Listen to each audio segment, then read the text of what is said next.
এখন সংসদের চতুর্থ অধিবেশনের প্রথম বক্তব্য রাখবেন মিস্টার হারুন। মাননীয় সদস্য, আপনার সময় 6 মিনিট। ধন্যবাদ মাননীয় স্পিকার। মাননীয় স্পিকার, আমাদের এই বাংলাদেশ প্রকৃতির অপরূপ সৌন্দর্য ভরা এক শান্তির ভূখণ্ড, বিশ্বের দীর্ঘতম সমুদ্র সৈকত, পৃথিবীর বৃহত্তম ম্যানগ্রোভ বন এবং হাজার বছরের সংস্কৃতি সহ এ দেশের মাটিতে জন্ম নিয়েছেন বহু জ্ঞানীগুণী মানুষ, যা আমাদের দেশের গর্ব। কিন্তু অত্যন্ত দুঃখের সাথে বলতে হয়, এই স্বাধীন সোনার দেশে আইনের অবহেলা থাকার কারণে আজ সাধারণ জনগণ ভালো নেই। মাননীয় স্পিকার, আজ আমি এদেশের সাধারণ জনগণের দুঃখ কষ্টের কথা তুলে ধরতে চাই।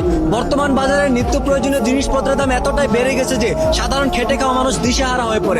চালের দাম, তেলের দাম, গ্যাসের দাম বাড়ে, কিন্তু সাধারণ মানুষের আয় বাড়ে না। এই অভাবে পরে দেশ ও জাতির উন্নয়নের আশা করা যায় না। মাননীয় স্পিকার, আজ দেশের হাজারো শিক্ষিত যুবক বেকার ঘুরছে। বাবা মা কষ্ট করে পড়াশোনা করে, কিন্তু পড়াশোনা শেষ করার পরও চাকরি নেই। বিশেষ চাকরি করতে গেলেও যোগ্যতা চাই, আবার কিছু কিছু ক্ষেত্রে ঘুষ ছাড়া চাকরিও পাওয়া যায় না।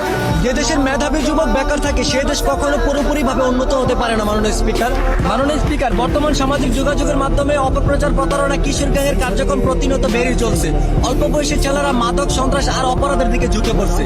পরিবার, সমাজ, প্রশাসন সবাইকে একসাথে মিলে কাজ করতে হবে, নইলে ভবিষ্যৎ প্রজন্ম ধ্বংস হয়ে যাবে। মাননীয় স্পিকার, স্কুল কলেজ এমনকি মাদ্রাসা যাওয়ার কোথাও মেয়েদের রক্ষা নেই। ধর্ষণ, অবিচার, অলিখন প্রতিনিয়ত ঘটে যাওয়ার পরে এর কোনো প্রতিবাদ নেই। তবে আইন যদি সঠিক ও ন্যায় পথে চলতো, তাহলে দেশে এমন ঘটনা ঘটতো না। মাননীয় স্পিকার, আমরা সাধারণ মানুষ বড় বড় কথা বলতে চাই না। আমরা শুধু নিরাপদে থাকতে চাই, শান্তিতে চলতে চাই, ন্যায্য অধিকার নিয়ে মাথা উঁচু করে বাঁচতে চাই। পরিশেষে সরকারের কাছে একটাই আবেদন: দুর্নীতি বন্ধ করুন, দ্রব্যমূল্য নিয়ন্ত্রণ করুন, বেকারদের কর্মসংস্থান তৈরি করুন, সাধারণ মানুষের নিরাপত্তা নিশ্চিত করুন। ধন্যবাদ মাননীয় স্পিকার।